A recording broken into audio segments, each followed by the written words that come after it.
Welcome to Bloom Today. We have a heartfelt show for you. We're going to be discussing looking for love in all the wrong places. Hi, I'm Paula Wallace, president of Bloom in the Dark, and this is Ginny Priz, the single-handed serenity coach. Welcome to Bloom Today, where we talk about internal and external brokenness and how you can heal, so that you can use the fertilizer of your past to bloom today.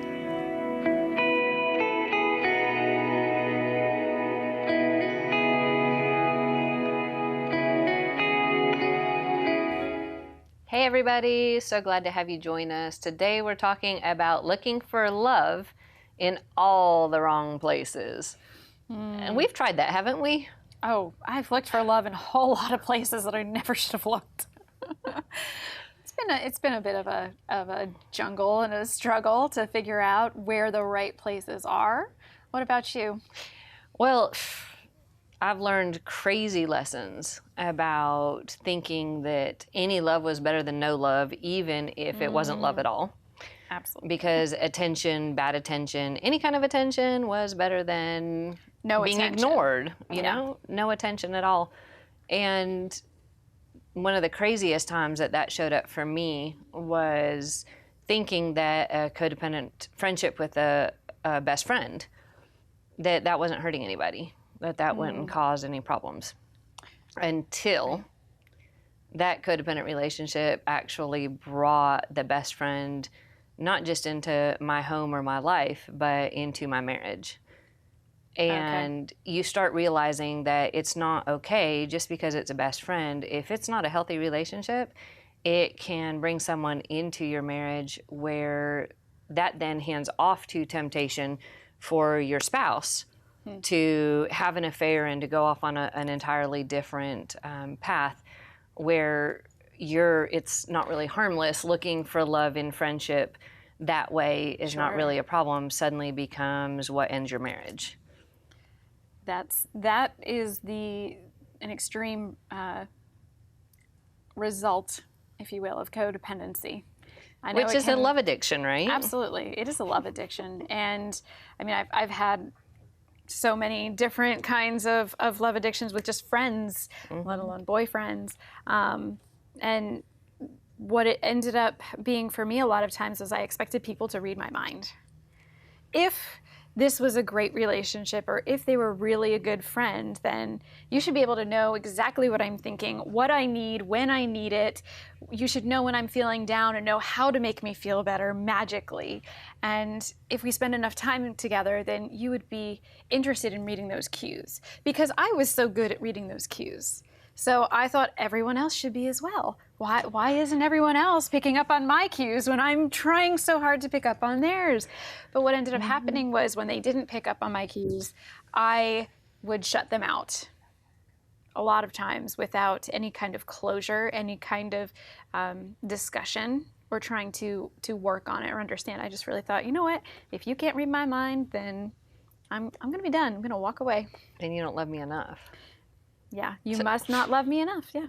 So being a chameleon means everybody else needs to be a chameleon too. But do you know how hard it is for somebody to reflect something that isn't even solid?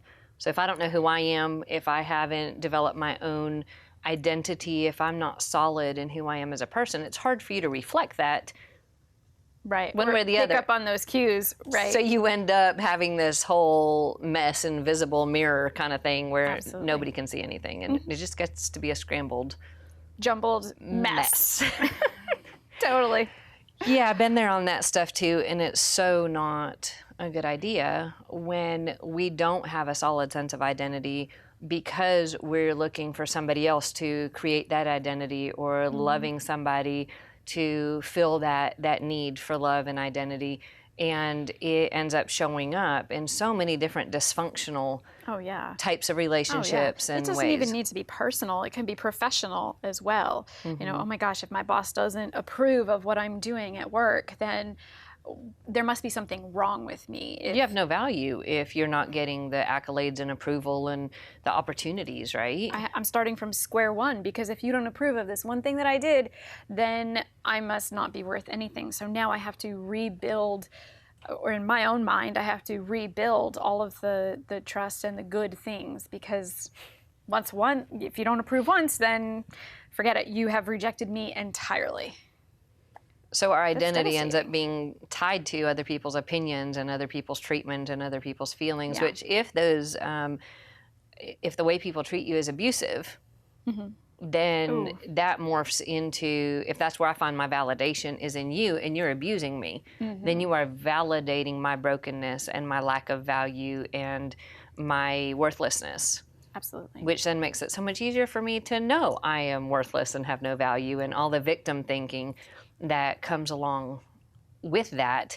But I don't think that's what God had in mind in relationships for some reason. No, I'm sure it's not.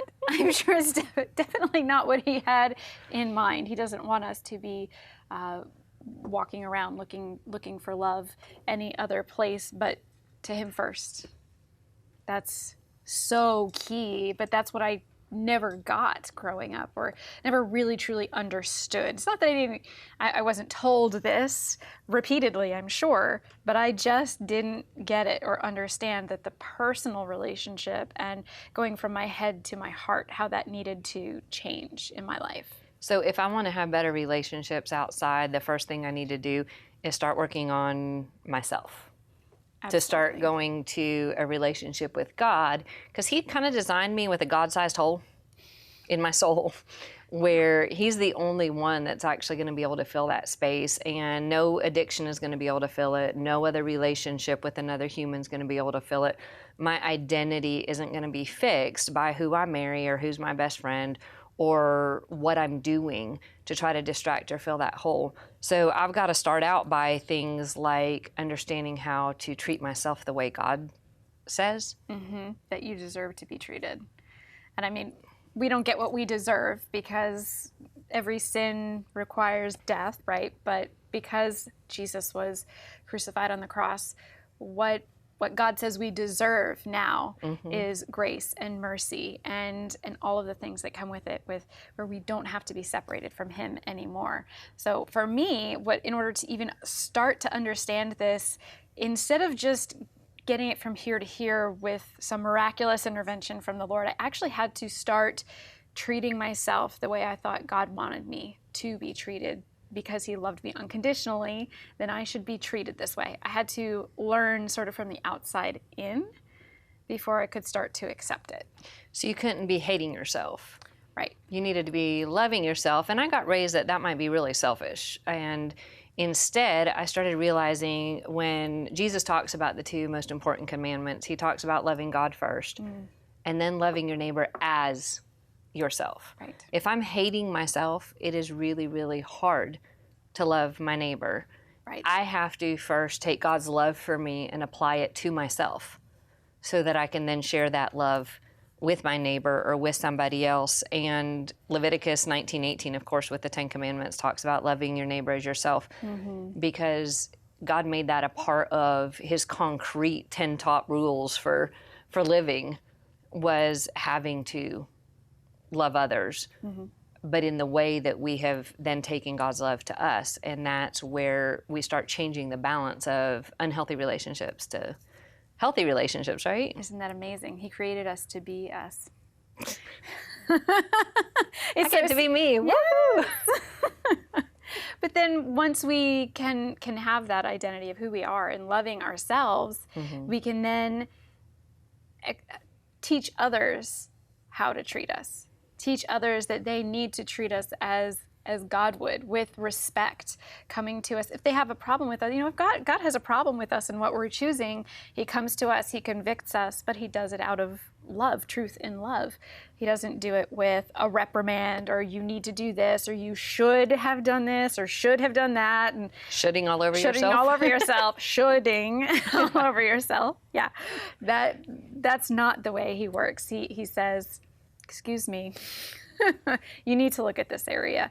And he does that with the kindness. And if people aren't treating us with that love and respect and that kindness, then we can build a boundary to say, I'm sorry, I'm going to hang up the phone on you now because I don't need to have this abusive treatment. I'm going to walk away from you. Or just communicating, this isn't something that I want to continue talking about in this way. You can come back to me when you've calmed down.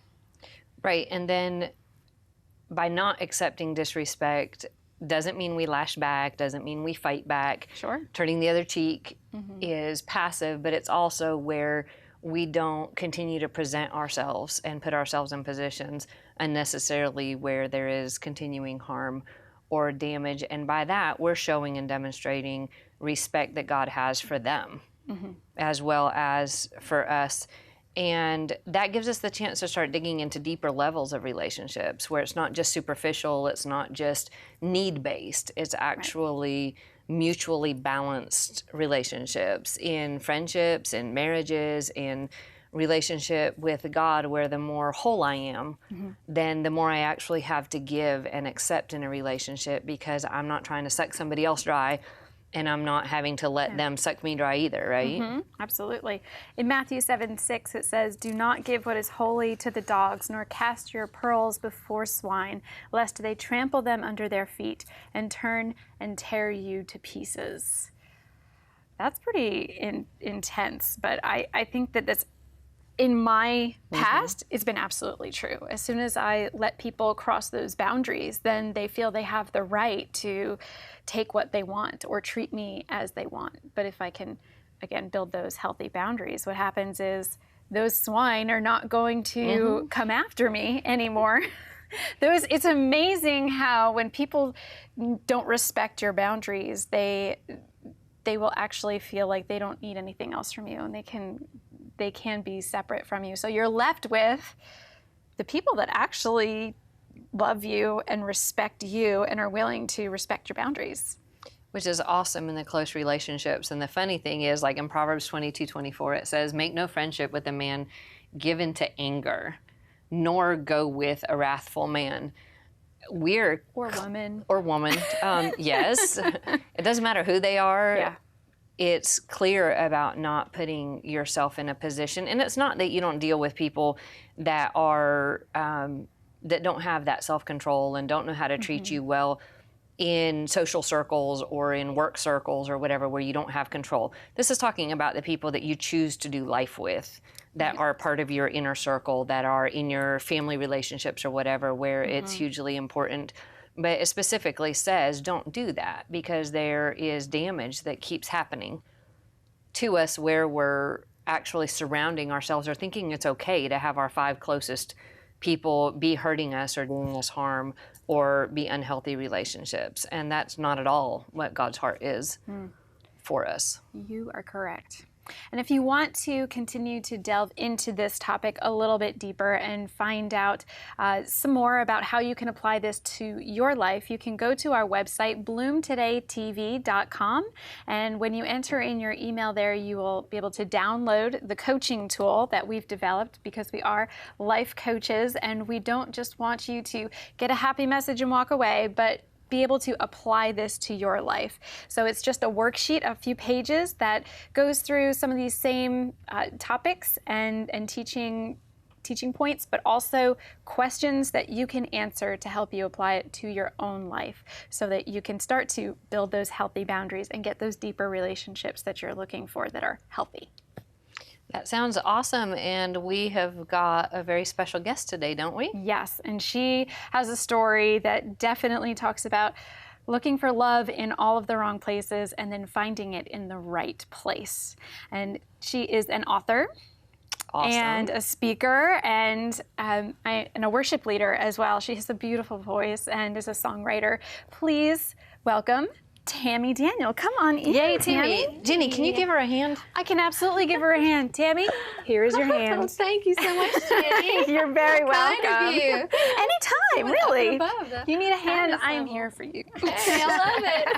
It's so awesome to have you here. You look beautiful. Yes, welcome to the kitchen. Yes, I love it. I'm not much of a cook, but I like to sit here and talk. We like to hang out and talk too. And while we're sitting here talking, we don't have to be cooking. And what's really cool is this is not a cooking show. So. Hey, thank you, Lord. Amen. I would be a bad guest. But you are a great guest for your book thus far. Would you tell us a little bit about it? This is just my journey of early on had a wrong relationship. You know, I married at 19. I was looking for love. My dad died when I was young, and that took that need to be loved away. And so I was married young. Yeah, this is my book. I was married young and immediately fell in love, and then it just didn't feel right. You know, everything felt wrong. And I knew all the things to look for, and I saw all of the red signs, you know, not to go there, but it just felt good. You know, finally someone will love me. You know, I deserve to be the way I deserve to be loved. But it didn't work out that way. You know, my husband was, I found out 10 years into the marriage that he was involved in pornography. So for the first 10 years, I went to counseling to try to figure out what was wrong with me. What was so wrong that no one wanted to love me.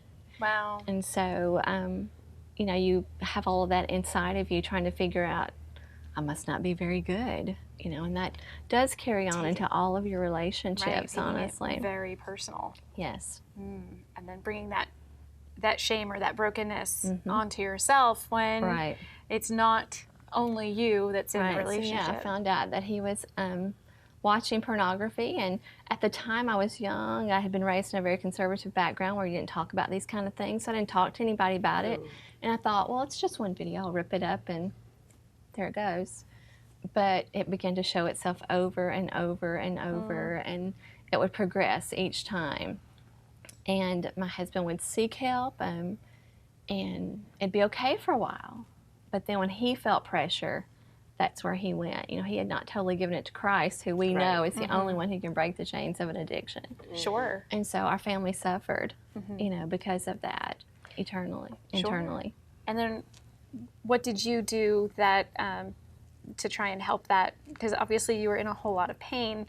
And what did you turn to try and alleviate that? So I started talking to friends and thought, you know, I need help. I was in a great place in ministry. I poured my life into ministry, and that's where I kind of hid. But then I thought, I need help. I want my marriage to be like my friends' marriages. You know, I was kind of jealous a little bit. I wanted what they had, and I knew I didn't have that. So I began talking to someone that was a friend, and it should have been okay, but I crossed some lines. He crossed some lines. This was a man that you were speaking to. And I was married, and so was he. And it seemed like I trusted him. You know, everything would be okay. But before long, he was saying, I know how you feel. And I feel that way too. And, you know, you deserve to be loved. And it felt good to hear those things. And so I just let my guard down a little at a time, you know. And before I knew it, emotionally, I was involved with this man, looking forward to all of his phone calls, looking forward to his emails, just any kind of connection, longing for it. And so I began to realize this is not good, but I didn't know how to let go of it. Wow. Yeah. Something of a love addiction, right? Again, that we've been talking about, where you feel like you're not receiving it from God or from others, so you're going to look for it wherever you can. Right. And then how did God come into that? So, well, in the midst of all of that, my husband decided he wanted a divorce, you know, and I didn't know how to deal with that. The emotional relationship ended, so I felt like I was just in this hole of despair that would honestly never end. I would get up and live each day, and I would go to work, and I would exist, but that would be as good as it would be. And why would God ever want to use me? I had totally messed up myself and had all of this heartache. He doesn't use people like that, right? Well, or not. I mean, we're here. He came to me in that pit of despair and said, he gave me 1 Peter 5:10, after you've suffered a little while, the God of all grace will confirm, strengthen, establish, and restore you. And it gave me hope, which was what I was lacking during all of those years. And he began to show me a little at a time, you know, I do want to use you. I am going to give you life. There is abundant life after mistakes. There's abundant life after pain. And so I went to counseling for a year myself and became healthy. You worked on yourself first. I worked on myself to realize what, you know, I knew I was lacking in that area because 2 men, you know, that had hurt me, but I had gone towards those 2 men, you know, looking for love. So I went through counseling and realized that there was hope and that I was not alone. And so then God began to pour into me and begin to use me to pour into others through all of that. You wrote a song for that, didn't you? I did. Can you read those lyrics So to during us? the middle of all of that mess, this is how I felt. And I feel like that probably you can relate with this too. Today, Lord, I can't say your name out loud. I have no strength. This storm is overtaking me. I know your word has promised to make firm the weak, but I can't see your plan, and I'm too weak to stand. I'm in the eye of the storm, and I see the waves crashing down on me, but this time they're too strong. All hope seems gone. Then suddenly, I feel your arms surrounding me. I'm still in the storm, but I'm not alone. My God is holding on to me. Then he says, when you pass through the waters, I will be with you. And when you walk through the fire, you will not be burned. Nor will the flames even scorch you, or the rivers overflow you. For I am the Lord your God, and I will walk with you. You're in the eye of the storm. You feel the waves crashing down on you. This time they are too strong. All hope seems gone. But my child, I have my arms surrounding you. You're still in the storm, but not alone. I am holding on to you. And that is pretty much where I was for a long time, just in the middle of the winds are swirling around me, and I cannot get over them. But then the last part of the song says, you have promised never to leave or forsake me. I'm your child. So even though this storm still rages, I'll keep my eyes on the rock of ages, and I know victory will come. And that's what I learned in the middle of it all, is that victory was coming for me, and that God was using me in the middle of the storm. And it would be a while. You all know how it is. It takes a while to get out of a big storm like that. Yes. And so, it rages for quite a while. Yes. And that song, I believe, is available on your website, correct? Yes. It's there. You can go listen to it. Is that TammyDaniel.com? TammyDaniel.com is where it is. That's There's 4 fantastic. songs there to listen to. Wonderful, yes. And beautiful, beautiful voice. Oh, thank you. Yes, I was. I'm just blown away by the quality, and I love the recording as well on the website. Good. And I believe that you have another talented singer in your family, or have had. Yes, our little dog. So I teach piano. I teach piano and voice in my home, and so a lot of times, I go in there and play the piano or sing. Well, this little dog gets under the piano and just howls every time. She hates music. We're like, she's in the wrong home. We all like music. Are you sure she's not just trying to sing along? Maybe so. Maybe she's singing, but it's like you have to put her out in order to sing. Trying to get anything done, right? Yes, it's hilarious. We have cats, so we don't have the chance to see in our own home how dogs are. I know they're much more interactive and make their presence known so much more. Cats have a tendency to be, a little bit more behind the scenes. Yeah, they don't howl as much as the dogs might. Yeah, I always just say a prayer. Sometimes I'll do the Facebook Lives where I sing a song. I think I'm going to share a song today. So I'll put the dogs out and just say a quick prayer. Lord, please don't let them bark or howl or scratch or ruin the song. Tammy, could you tell us what you are thankful for the most, or where you saw God's fingerprint in your story? I'm thankful that He taught me, and looking at all of these things and looking for love, and even after the divorce and coming through all of that, I still felt like I needed someone. And God confirmed to me, I'm all you need. And when He showed me that, when I got the message loud and clear, that in my life, someday God might choose to give me a husband, I don't know. But if He doesn't, it's okay, because He became the love of my life. And when you can get to that place in your story where He's enough, then you've reached what you need. You can go further with Him and see what He has to give you, all the blessings He has to give you on top of that. And a healthy relationship with God is so much better than an unhealthy relationship with anybody else. It's better than a healthy relationship with anybody else, but it's really better than an unhealthy relationship with anybody else. Absolutely. It took me quite a few years after my divorce to be able to work through who I was and how I had value. I did what I called serial dating. It was one guy at a time, but guy after guy after guy, trying to find that sense of value and worth in that. And finally, it was like, wait a second. this isn't adding good things to my life. This is actually adding more brokenness and more pain and more frustration. It's not healing anything. It's actually doing more damage. Yeah. And realizing that, wait a second, I might need to stop that to get away from the distractions, get away from the damage, and start digging into who I am in Christ. Right. And doing that did the same thing like you're saying, as I found my identity in him and he started filling that empty place. Then it wasn't about whether or not I had somebody. It was about feeling whole and feeling like I had value and that I was truly loved without needing a person to validate or give me value or that. And it's just such a shift, isn't it? It really is. It's It's like an overnight thing, you know, like I gotta have somebody, and it's like, I'm okay, you know. Was there a specific moment where you felt you were finally blooming, as we say? Yeah, I think when I came to the place to not be praying, you know, this is really funny, but when I prayed every day, I was like, Lord, please give me the right husband and I was like, all these prayers about this man, you know, and suddenly it became, and thank you for this day, and thank you for my family, and there was no prayer there. And I know that sounds strange. There was no need. It sounds normal. There was no need there. You know, God had fulfilled everything in me, you know, over just a little short time. I had been praying, God, take the desire away.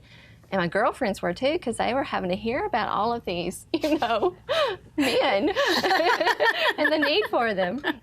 And so God took that away and filled me with, you know, just more longing for him, and my life is just so much fuller in that. And I'm able to pour into other women and to share that with them. And you have more time for ministry, you have more time for family when you're not out there trying to make something happen and God shifts find your the right priorities. You know, when you're surrendered to him, that's where my focus is on my ministry. Right. And God, how much more can I do for you today? What do you have for me? You know? Yeah, Paul does talk about if you are unmarried, then you can be working even more so for Christ. You have that extra time, that extra energy. You can sleep better at night. I know I certainly sleep better having a nice big bed all to myself and not having to share my time and all kinds of stuff. So I don't have to worry about where I'm going for holidays. So I mean, it's just kind of streamlines a lot of things. I don't have to worry about dinner or making it for everybody. So Tammy, thank you for being here. We want to make sure that you know that you have been awarded the ex-victim of the week. Oh, I love it. And this is yours to take home. And see, the ex-victim in the necklace matches my tattoo. I love it. We just got to show people that, because they asked me what the tattoo means, and it actually has a little V for victim, because whether you're a victim of your own mindset and your own neediness, you're a victim of addictions, you're a victim of other people. Right. It's about giving it to Christ, which the X is the ichthyos, so that you can actually start blooming, which is the middle of it. And our chocolates and tissues, which are traditional. And that gets us all together, so we use the fertilizer of our past to bloom today. A free PDF copy of the Bloom in the Dark book and a full list of Bloom Today's coaching tools can be found on bloomtodaytv.com. Then visit Bloom Today's Facebook group for deeper conversation.